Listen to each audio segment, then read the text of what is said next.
Boa noite, igreja. Tudo bem? Mais um domingo, pela graça de Deus estamos aqui. Hoje, um feriado prolongado, temos o privilégio de nos reunir como igreja e louvar a Deus, buscar a presença dEle e também aprender da sua palavra. O tema da minha mensagem hoje é: que povo é esse? Quando Israel conquistou a terra prometida e começou a conviver entre os cananeus, eles não participavam da maioria das coisas que os cananeus faziam. Porque Deus diz: não façam aquilo que eles fazem, não sejam como eles. Neste final de semana prolongado, de feriado, nós também não fazemos aquilo que as pessoas desse mundo fazem. Não temos prazer nesta festa da carne, carnaval. Nosso prazer é estar com Deus, na presença dEle, e pedindo que o Espírito Santo produza em nós o fruto espiritual, para a glória do nosso Deus. Que povo é este? Quero falar com você sobre isso, de maneira bem simples. No filme Desconhecido, não sei se você já assistiu, mas se não assistiu, assista, é um filme legal. Desconhecido é um filme com Liam Neeson, gosto muito desse ator. Ele interpreta o papel de um médico chamado Martin Harris. E ele está viajando com sua esposa para uma palestra que ele vai ministrar. E quando ele está chegando na cidade, ele está cansado pela viagem longa. E ele acaba perdendo o carro desgoverna, capota e eles caem num lago, um canal. E quando ele acorda, ele está num hospital, ele está todo baratinado, não sabe quem ele é. Ele pensa que a sua esposa morreu no canal, e ele então foge do hospital para ir procurar a sua esposa, mas ele não vê vestígios. Uma coisa ele se lembrava: ele tinha que dar uma palestra naquela cidade. E ele então vai para lá. E quando ele chega lá, para sua surpresa, a esposa dele estava lá. Mas quando ele a procura, ela não o conhece. Ela diz que ele é um estranho para ela. E havia um Dr. Harris, que era o marido dela. Muito interessante a trama deste filme. Um outro homem com o seu nome assume a sua posição, a sua identidade, e está com a sua esposa, que diz não reconhecê-lo. E o filme todo passa tratando dessa questão, ele procurando a sua identidade, ele procurando desvendar quem eu sou, por que eu estou aqui, para onde eu vou. Você já se sentiu assim, meu querido? Você já se sentiu, às vezes, deslocado? Por que eu estou aqui? Quem eu sou? Para onde eu vou? Deus vai fazer algumas afirmações muito importantes para nós. Eu quero usar o texto de 1 Pedro, capítulo 2, 1, 2, para ouvir essas afirmações que Deus tem a nos fazer hoje à noite, para encorajar a nossa fé, para estimular a nossa esperança. Então, em primeiro lugar, eu quero que você coloque na sua mente e coração: Deus está dizendo para nós que nós somos o povo dele, nós somos o povo de Deus. No capítulo 2, verso 10 de 1 Pedro, ele diz assim, olha: antes vocês, Pedro está se dirigindo a cristãos do primeiro século, como se ele estivesse se dirigindo a nós hoje à noite. Ele está dizendo, olha, antes de quê? De conhecer a Jesus como Salvador, antes, vocês cristãos, Pedro está se dirigindo a eles e dizendo, antes vocês nem sequer eram povo, mas agora são povo de Deus. Vocês não haviam recebido misericórdia, mas agora receberam a misericórdia de Deus. Isso é maravilhoso. A Bíblia diz que Deus, Ele enviou o seu Filho para resgatar um povo exclusivo para Ele. Quando Paulo escreve para o pastor Tito, ele diz que Cristo se entregou na cruz do Calvário para comprar, para redimir, para pagar a dívida de um povo e tornar esse povo exclusivamente dele. Então, quando nós nos reunimos para cultuar a Deus, quando nós nos reunimos e dizemos: Deus, nós estamos aqui, somos o teu povo. Deus se faz presente, Ele tem prazer em estar no nosso meio. Nós não éramos povo, mas agora nós pertencemos a Deus. Somos povo de Deus, nós temos uma identidade. Amém? Por isso, o primeiro versículo do capítulo 1 diz assim, olha: Pedro, apóstolo de Jesus Cristo, aos eleitos de Deus, peregrinos dispersos em várias partes. Então Pedro está dizendo, olha, vocês como povo de Deus, vocês foram eleitos por Deus. E vocês habitam aqui, vocês estão dispersos em várias regiões desse globo, mas vocês não pertencem a esse mundo. Segunda afirmação de Deus, nós somos, além de ser o povo dele, nós somos o povo da fé. No capítulo 2, verso 7, ele diz assim, versículos 6 e 7, pois assim é dito na Escritura, eis que ponho em Sião, Sião refere-se ao monte Sião, a cidade de Jerusalém, uma pedra angular, escolhida e preciosa, e aquele que nela confia jamais será envergonhado. Portanto, para vocês, os que creem, esta pedra é preciosa. Que barato, meus irmãos, que legal. Deus está fazendo essa afirmação. Vocês são o povo da fé, porque vocês creem no meu Filho, vocês creem em Jesus Cristo. Essa pedra angular que foi rejeitada, foi acolhida por nós pela fé. Nós cremos nele como nosso Salvador. Então, o apóstolo, ele está nos chamando realmente para nos fortalecer na fé, diante dessas dificuldades pelas quais nós passamos. O salmista, no Salmo 37, diz, confie no Senhor, entregue o teu caminho ao Senhor, descanse. Prestar atenção, quando nós confiamos, nós entregamos e precisamos descansar, porque o nosso Deus está no controle de todas as coisas. Nós cremos nisso. A fé verdadeira, ela não exige nada de Deus. A fé verdadeira não determina. A fé simplesmente confia e descansa. Você já ouviu falar sobre os 40 de Sebaste? É um episódio muito interessante na história da igreja, você deveria conhecer.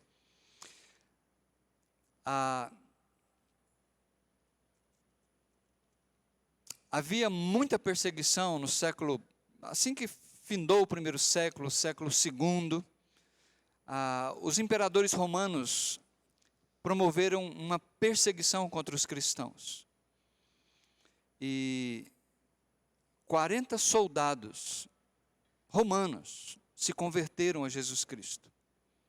Eles viviam nessa cidade chamada Sebaste. E era a Armênia. Era um destacamento. E foram feitas todas as tentativas para eles negarem a fé em Jesus. O imperador ficou muito bravo e mandou açoitá-los, maltratá-los e prendê-los. Mas eles não negaram a fé. Eram jovens, cheios de vida, queriam servir o Império Romano, mas ouviram falar de Jesus e queriam continuar como soldados, amando a Jesus e servindo ao Senhor Jesus Cristo. O imperador não aceitou isso e tentou de todas as maneiras a destruí-los. Como eles não renunciaram à fé, o imperador mandou que eles fossem mergulhados, só com a cabeça para fora, introduzidos num lago gelado, era inverno, um frio terrível, para que eles pudessem morrer. E só seria tirado algum deles, se levantasse a mão e dissesse, eu nego a Jesus. Eles passaram a noite ali, nenhum deles gritou, nenhum deles negou o Senhor Jesus. Pela manhã, 39 desses jovens estavam mortos, por causa da temperatura muito baixa. Mas um deles ainda estava vivo, se é que se pode dizer que estava vivo. E eles foram colocados numa carroça, e a ordem do imperador era que eles fossem queimados. Mas havia um vivo ainda.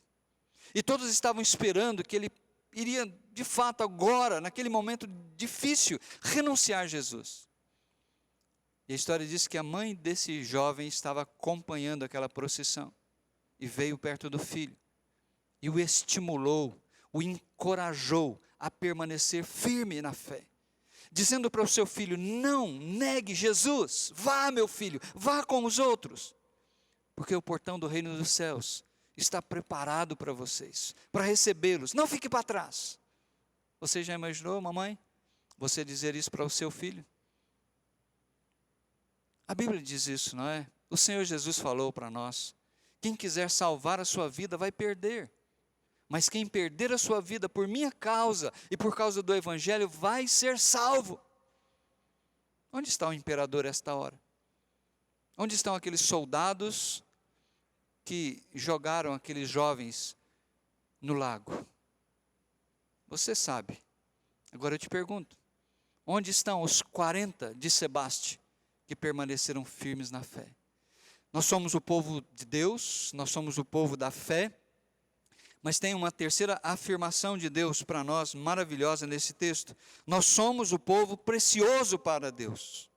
O texto de Pedro 2, verso 4 diz: à medida que vocês se aproximam dele, a pedra viva, rejeitada pelos homens, essa pedra viva é Jesus. E nós somos encorajados e estimulados a chegar perto dele, a ter comunhão com ele, para nos fortalecer, para nos encorajar. Então, a grande questão que nós vivemos é se nós somos o povo de Deus, se nós somos o povo da fé, e um povo precioso para Deus. Por que nós passamos por tantos problemas?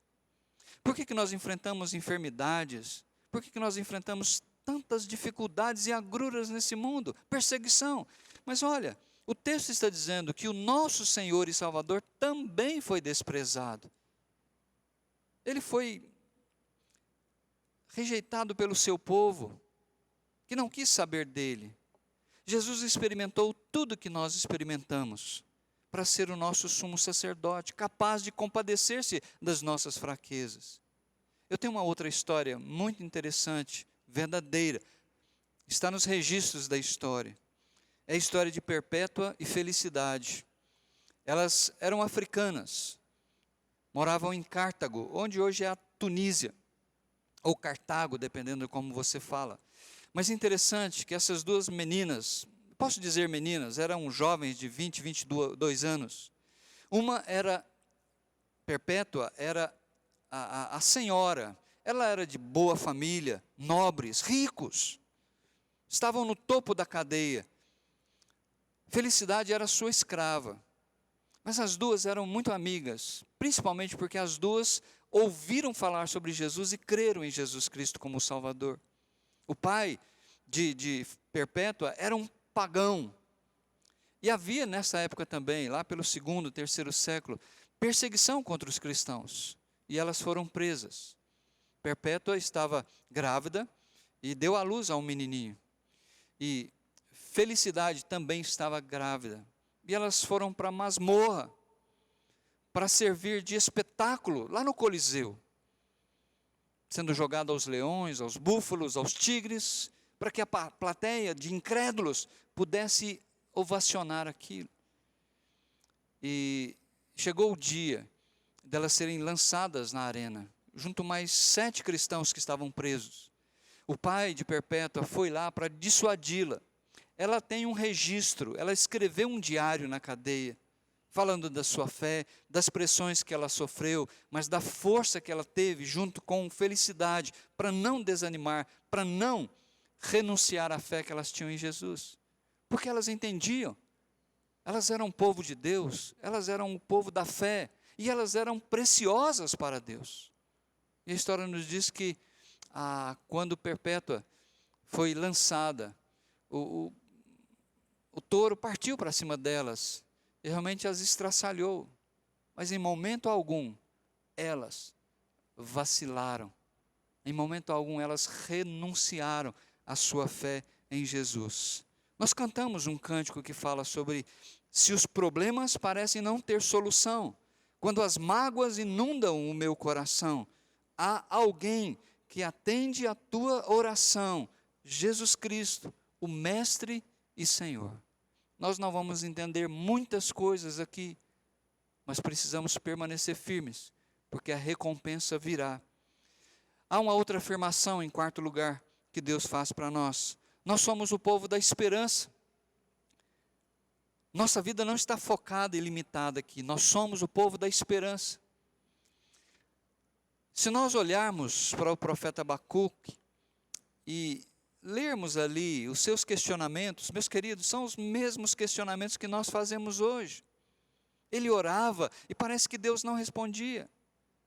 Ele dizia: Deus, essa injustiça social, essa injustiça dos líderes, do judiciário, dos governantes, que só pensam neles mesmos. E Deus então diz para o profeta que vai trazer uma nação como disciplina sobre o seu povo. Os babilônios. E aí então Abacuque entra em parafuso. E ele diz: Deus, mas por quê? Então ele se refugia numa torre, ele começa a orar, a buscar a Deus, e Deus responde. E Deus diz para ele assim: o justo viverá pela fé. O justo não vive pelas circunstâncias. O justo vive pela fé. O justo vive confiando em Deus, no controle de Deus sobre todas as coisas. Então, Abacuque, no último capítulo do seu livro, ele diz assim: então, não me importa o que vai acontecer, mesmo que a figueira não produza, a oliveira, mesmo que não haja gado no curral, ou seja, mesmo que todas as circunstâncias estejam desfavoráveis, ele diz: ainda assim eu louvarei o Senhor e me alegrarei nele. É assim que Deus é honrado e glorificado na nossa vida. Se Deus coloca provações na nossa vida, meus queridos, Ele quer uma resposta de confiança nele. E é assim que nós temos que reagir, porque nós somos o povo da esperança e devemos glorificar a Deus por isso. Quinto lugar, a Bíblia diz aqui com Pedro que nós somos o povo protegido por Deus. No capítulo 1, ele diz assim, na parte do versículo 4, ele diz que mediante a fé, nós somos protegidos pelo poder de Deus, até chegar à salvação prestes a ser revelada no último tempo. Então ele está dizendo: olha, nós somos o povo da fé, nós somos protegidos, guardados pelo Senhor. Isso não significa isenção de problemas, dificuldades, enfermidades, mas que Deus nunca vai nos abandonar, Deus nunca vai deixar que nós caiamos das suas mãos. E Ele está nos protegendo até o dia em que nós seremos levados para casa. Mas então no versículo 6 ele diz assim: então, por causa dessa verdade, exultem, alegrem-se com essa verdade, de que nós estamos nas mãos de Deus e Ele vai nos levar para a glória. Nisso vocês exultam, ainda que, agora, por um pouco de tempo, vocês devam ser entristecidos por todo tipo de provação. Porque aqui não é o nosso mundo, aqui não é o nosso lar. Mas nós não estamos perdidos, sabemos quem somos. Somos o povo de Deus, somos o povo da fé, um povo que vive para a glória desse Deus. Então lembra disso, ainda que agora por um pouco de tempo você deva passar por provações, não desista. Lembre dos 40 de Sebaste, irmãos nossos que vamos encontrar na glória. Lembra de Perpétua e de Felicidade, aquelas duas jovens mães que não renunciaram à fé, mas preferiram o martírio, amando e perseverando com o Salvador Jesus Cristo. Sexto e último lugar, nós somos o povo sem medo da morte. Veja no versículo 2, versículo 4, repetindo aqui o versículo, diz assim: olha, à medida que vocês se aproximam dele, Jesus, a pedra viva, rejeitada pelos homens, mas escolhida por Deus e preciosa para Ele, vocês também. Ele usa Cristo como modelo e diz: olha, o Senhor Jesus é o Filho amado de Deus, é o Filho precioso, foi rejeitado por esse mundo, mas para Deus Ele é precioso. Isso traz uma implicação para nós. Vocês também são preciosos para Deus, e vocês também são destinados ao desprezo desse mundo, quem sabe até a morte. Nós não vamos procurar o martírio, mas se ele vier até nós, devemos enfrentá-lo de cabeça erguida, olhando para o autor e consumador da fé, que é o Senhor Jesus, e pedindo forças para não desonrá-lo, mas para permanecer firme na nossa fé. Por isso, nós cantamos aquela música, Tua Forte Mão. Eu gosto demais desse hino. Se a minha alma teme o amanhã, e o coração não vê o teu cuidado, se eu não consigo ouvir a tua voz, ainda assim confiarei. Por quê? Ele diz, eu sei que o meu Redentor vive, e que se levantará sobre a terra, a tua bondade transbordará meus desejos com misericórdia. Por isso também nós podemos cantar, Deus enviou o seu Filho amado, para me salvar e perdoar, na cruz morreu por meus pecados, mas ressurgiu e vivo com o Pai está, porque Ele vive, posso crer no amanhã, porque Ele vive, temor não há, porque eu sei que a minha vida está nas mãos do meu Jesus, que vivo está. Meus queridos, Deus faz afirmações maravilhosas para nós, afirmações hoje, porque nós somos um povo diferente desse povo que está aí fora. Não porque nós somos melhores, mas porque nós fomos comprados, resgatados por Jesus. Nós somos o povo de Deus. E nós somos o povo que vive pela fé. Somos um povo precioso para Deus, um povo que Deus protege, nos guarda. Nós somos o povo da esperança, porque Jesus Cristo vive. E um dia Ele voltará. E nós somos o povo que vive, sem medo da morte, porque o nosso Jesus venceu por cada um de nós. Que Deus nos abençoe nessa breve reflexão, mas que você possa ter no seu coração a certeza de que você não é como Liam Neeson naquele filme, desconhecido, não sabe a identidade. Não, você sabe quem você é, porque você é povo de Deus, você está guardado pelo poder de Deus.